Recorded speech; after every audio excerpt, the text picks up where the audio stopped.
যেদিন কি মাছের রেসিপিটা বানাবেন সেদিন আর অন্য কিছু লাগবে না, এটা দিয়েই পুরো ভাত খাওয়া হয়ে যাবে, এতই দুর্দান্ত টেস্ট এটার। এই জন্যে আমি 1 টেবিল চামচ মতো সাদা সর্ষে আর 1 টেবিল চামচ মতো কালো সর্ষে একটা মিক্সার গ্রাইন্ডারের মধ্যে দিয়ে দিলাম খানিকটা আদা কুচি, কতগুলো রসুনের কোয়া, প্রয়োজন মতো লবণ, কতগুলো কাজু বাদাম, 1 টেবিল চামচ মতো পোস্ত আর 2 টেবিল চামচ মতো দই দিয়ে এটাকে গ্রাইন্ড করে নিলাম। দেখুন কত সুন্দর একটা স্মুথ পেস্ট তৈরি হয়ে গেছে। এবার মাছের মধ্যে এই বাটা মশলাটা দিয়ে দিচ্ছি।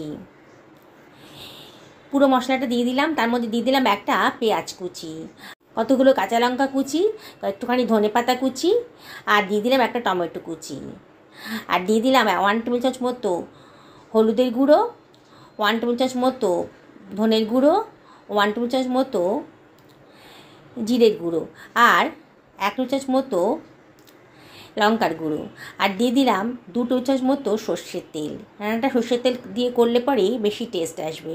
এবার আমি চামচ দিয়ে সব কিছু ভালো করে মাখিয়ে নিচ্ছি।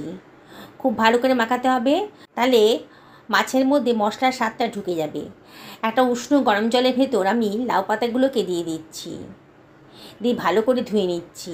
লাউ পাতায় অনেক নোংরা পোকা টোকা লেগে থাকে, এই জন্য আমি উষ্ণ গরম জলে নুন দিয়ে ভালো করে লাউ পাতাগুলোকে ধুয়ে নিচ্ছি। এবার আমি জল ঝরিয়ে একটা লাউ পাতা রাখলাম, তারপরে আর একটা লাউ পাতা দিচ্ছি। দেখুন ভিডিওতে যেমন দেখাচ্ছি, আর একটা লাউ পাতা তারপরে দিয়ে দিচ্ছি। দিয়ে আমি এবার মশলা মাখানো একটা মাছের পিস এর ভেতর দিয়ে দেব। একটুখানি মশলাও দিয়ে দিচ্ছি, মাখা মশলাটা দিচ্ছি, আর দিয়ে দেব 2খানা কাঁচা লঙ্কা। এই পাতুরিটা একটু ঝাল ঝাল খেতে ভালো লাগবে। আর দিয়ে দিচ্ছি 1 টেবিল চামচ মতো সর্ষের তেল। এবার আমি লাউ পাতাটাকে ভাজ করে নিচ্ছি। দেখুন দুপাশ দিয়ে মুড়ে আবার সামনের পেছন দিয়ে মুড়ে উল্টে দিলাম। এইভাবে সমস্ত পাতুরিগুলো আমি রেডি করে নিয়েছি। একটা ফ্রাই প্যান গরম করে নিয়েছি, তার মধ্যে দিয়ে দিলাম 1 টেবিল চামচ মতো সর্ষের তেল। তেলটা গরম হয়ে গেছে।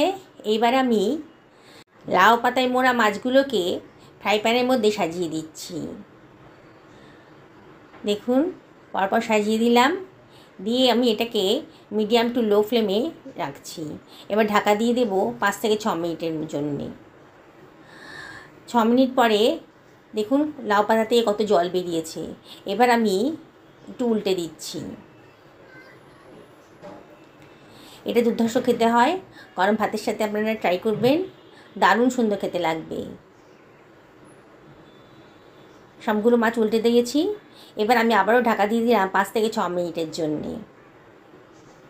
আবারও 6 মিনিট পরে দেখুন, দেখেই মনে হচ্ছে আমার কিন্তু রান্নাটা হয়ে গেছে। এবারে আবার আমি এগুলোকে ওলট পালট করে দেব। দেখুন একটা সুন্দর কালার এসে গেছে লাউ পাতাতে। এই রেসিপিটা আপনারা অবশ্যই বাড়িতে ট্রাই করবেন, আর ভালো লাগলে লাইক শেয়ার কমেন্ট করবেন। দেখুন কত সুন্দর দেখতে হয়েছে। গ্যাসের ফ্লেমটা অফ করে দিয়েছি। এবার গরম ভাতের সাথে আপনারা এটা ট্রাই করবেন, দুর্ধর্ষ খেতে লাগে। আপনারাও পাতুরি নানানভাবে তৈরি করে খেয়েছেন তো, আজকে আমার মতন করে বানিয়ে দেখুন। দেখুন আমি একটা লাউ পাতা ছিঁড়ে দেখাচ্ছি। মাছটা পুরো সেদ্ধ হয়ে গেছে, আর দারুণ সুন্দর দেখতেও হয়েছে, আর খেতে কিন্তু দারুণ দুর্ধর্ষ হয়েছে। গরম ভাতের সাথে আপনারা এটা ট্রাই করবেন। আমি আপনাদেরকে আবারও রিকোয়েস্ট করব আমাকে সাপোর্ট করার জন্যে। আজ তাহলে এই পর্যন্ত থাক। সকালে ভালো থাকুন।